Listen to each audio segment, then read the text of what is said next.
Hi guys, welcome back to CJ's Keto Kitchen. Tonight we're going to be making a very comforting home-style classic, and it's going to be shepherd's pie. So come along with me and let's get started. It's very, very cold outside. I feel very sorry for those in the Midwest. I hope you're all staying warm. In order to help you stay warm, we're going to be making a very traditional comforting dish, and that is shepherd's pie. Now traditionally shepherd's pie is usually a meat, some vegetables, and then it's covered with a mashed potato topping. So instead of using mashed potatoes, we're going to be using faux potatoes or mashed cauliflower. Now shepherd's pie harkens back to usually Ireland and Scotland. It was very traditional for farmers to make something like that because it went a long way and it used a lot of ingredients that they already had. Now, normally shepherd's pie is made with lamb, hence the shepherding. Tonight I am going to be making our shepherd's pie with beef, which is actually called cottage pie. But most people in the United States know that as shepherd's pie. In fact, Costco's selling these ginormous ones. They're like the size of a hubcap, bigger than the size of a hubcap. And of course they're made with potatoes and everything. But it's a very popular, easy, satisfying dish. And so we're going to make it keto. So let's get started. So to begin our casserole, I have done two things. I have reheated about 3 slices of bacon and a little bit of reserved bacon drippings. I'm going to set that aside and let it just rest for a minute. I have also browned 2 pounds of ground beef, and I've just kind of broken it up so that it's not in very, very large chunks. And I'm also keeping that off to the side because we are going to work on our sauce for our shepherd's pie. And we need a saucepan to do that. Mine is 8 quarts. And to begin our tomatoey cheese sauce, because I'm actually making a béarnaise, it's very traditional for shepherd's pie, but I'm making mine with a bit of a twist. So you'll see all of that. But you need to start with about an 8-quart saucepan.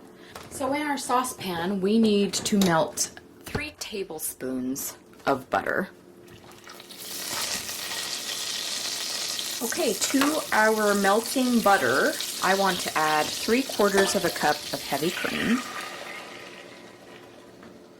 And we want that to warm and come to a simmer, but not scorch. So you do need to pay attention and watch it.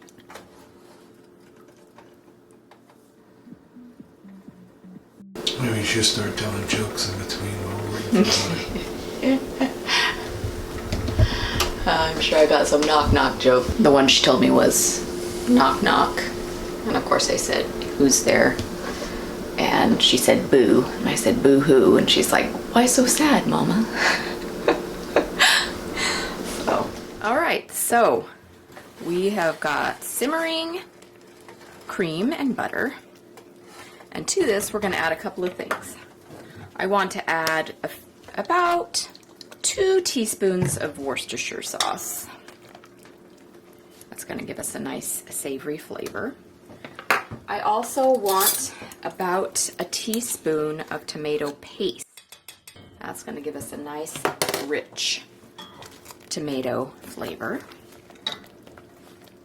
We just want to whisk that all in.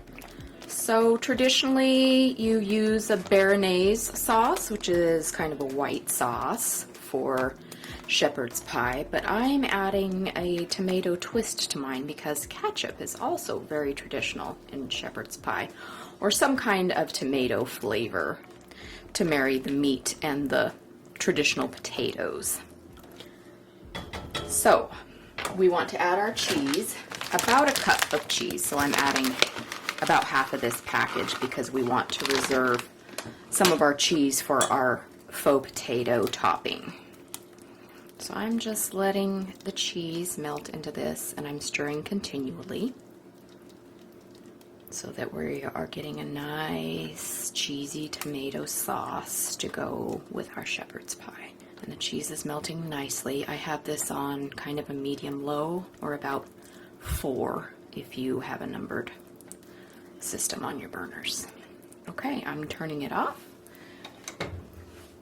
And then the last thing I'm going to add is just a couple of squirts of low sugar ketchup, just to give it that little bit of sweetness. If I can get my ketchup to come out without squirting it all over me, that would be ideal.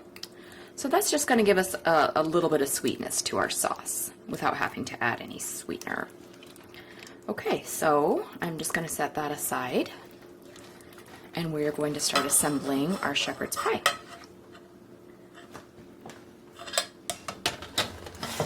I don't want it to fall in there.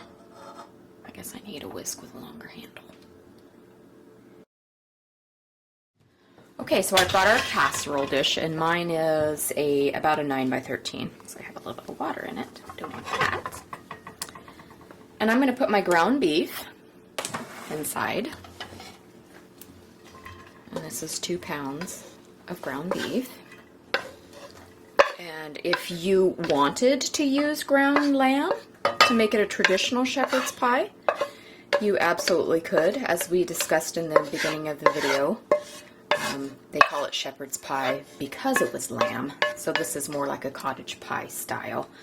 But ground beef has become quite traditional in shepherd's pie. But you can use whatever kind of meat that you'd like. You could even use venison or some kind of game meat. That's also very hunter-esque.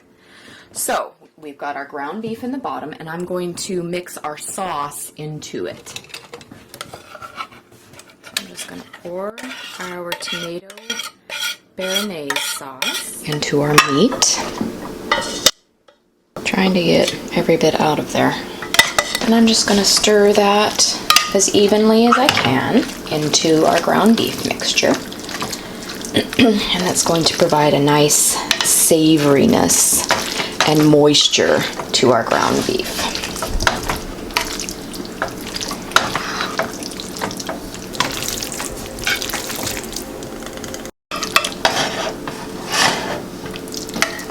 And then I'm just going to press it all back down. Now the next thing that's going to go onto our shepherd's pie is green beans. So I'm going to be using French style green beans. I wanted French style because they're cut very finely. And if you wanted to use fresh green beans, you could. I prefer canned green beans in this, but it's a personal preference. So I drained them. And I'm just going to lay them evenly over the casserole. And on top of our green beans is where we are going to put our bacon.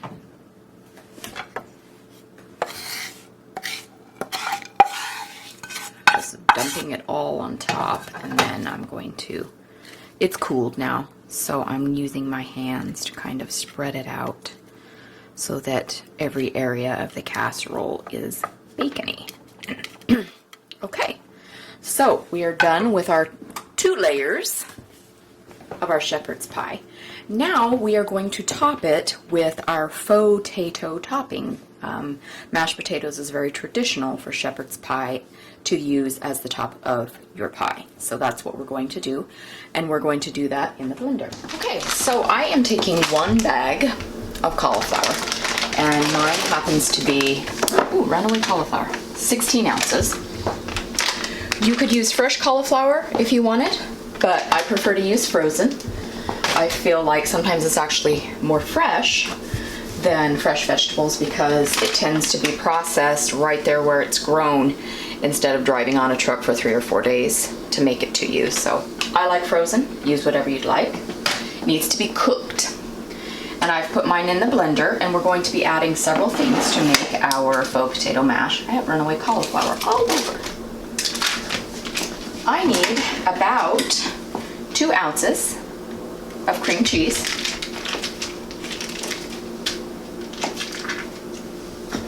And I'm just putting this evenly it's going to get pureed, so it generally evens out, but I still like to put it in kind of in even chunks.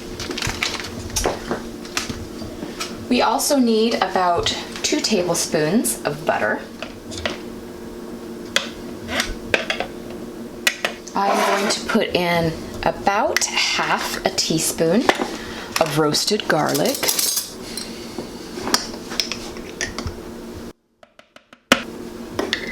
And then I'm going to put in a little bit of Trader Joe's 21 Seasoning Salute.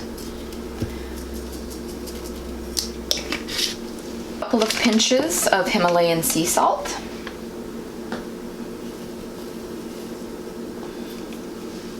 And then I'm going to add what's left of our cheese after I have pulsed this for a minute.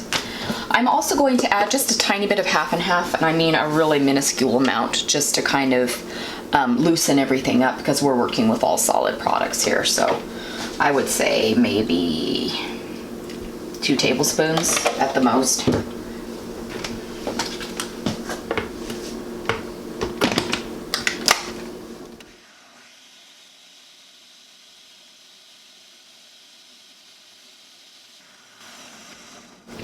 Okay, now I am going to put our cheese in, now that we have already combined our ingredients.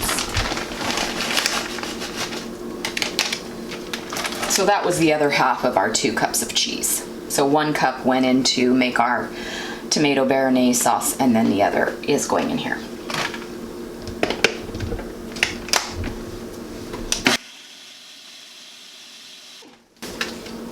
I will show you the texture of this. It's nice and mashed potato-y. So now we are going to spread this evenly on top of our casserole. And I usually just dump it right in the center, and then I'll do all the spreading.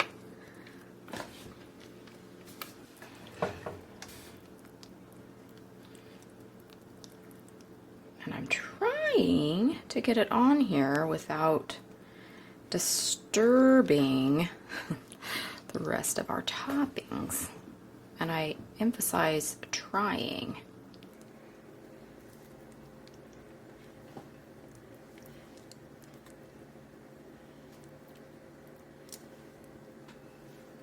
So we are going to put this in a 375-degree oven for about 30 minutes, 30 to 35 minutes, and we're going to keep an eye on it.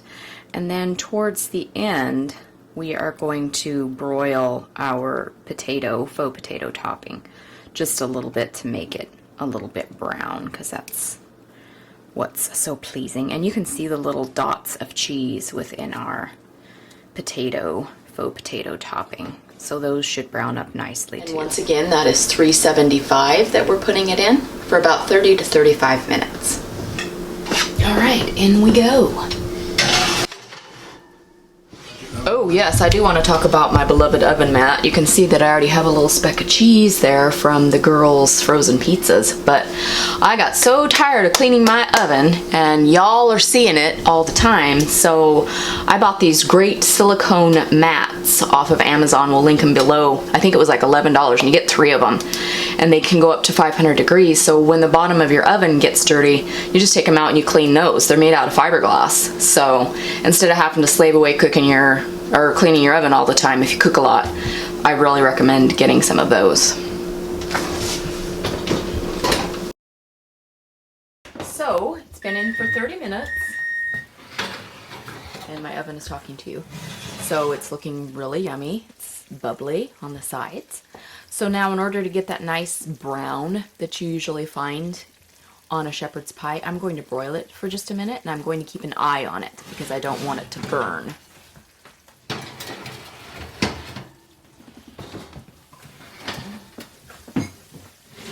Okay, here we go. This is what it looks like now that I've broiled it a little bit. I'll let it sit. And you really do want to let this sit for about 15 to 20 minutes before you try and serve it, and let everything kind of harden up a little bit so that it'll be easier to slice and will be a little more solid so you can actually slice it into pieces. So we're going to let this sit for about 15 to 20 minutes.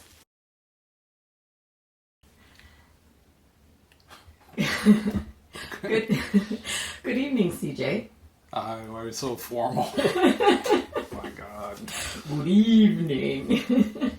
We're at home. Yes, this is our home. This is our keto kitchen. Yes. Yes. So tonight we have a yummy, warm winter comfort food. We have keto shepherd's pie. Yep. With some ketchup, because that's what's traditional. And you swear that you've made this before, and I don't remember it. It is Izzy, your daughter Izzy's very favorite, most requested dish. I don't remember it at all, but if you say you made it before. I make so many delicious foods. Yep. I just can't even keep track of it. That's good. Good flavor. And the ketchup's a nice addition to it. It's a nice hearty. Yeah. I didn't have this when I was growing up, so this is like a new thing to me. And I've seen the one at Costco that you talked about. Yes. And it's ginormous. It's huge, but I think this would kick its butt. Yes. And it's a lot better for you. Yes, and it's keto safe. So, good job, baby. Bye-bye. Thanks for joining us again tonight, you guys. We hope that you enjoy the shepherd's pie and that you all stay very warm as winter goes out like a lion instead of like a lamb. So please consider subscribing and hitting the notification bell. We upload new recipes every Sunday. And we also have Keto Conversations on Wednesday, and that's where we get together and talk about ketogenic topics and help support each other in this lifestyle. Please also consider joining us on our social media. We're on Instagram and Facebook, Twitter. And if you would like any macros, other recipe ideas, all the nutritional information, and anything else that you might need regarding this recipe and our other recipes, that can always be found on our blog, and that's CJSKETOKITCHEN.com. So come on back next time, and we'll see you then.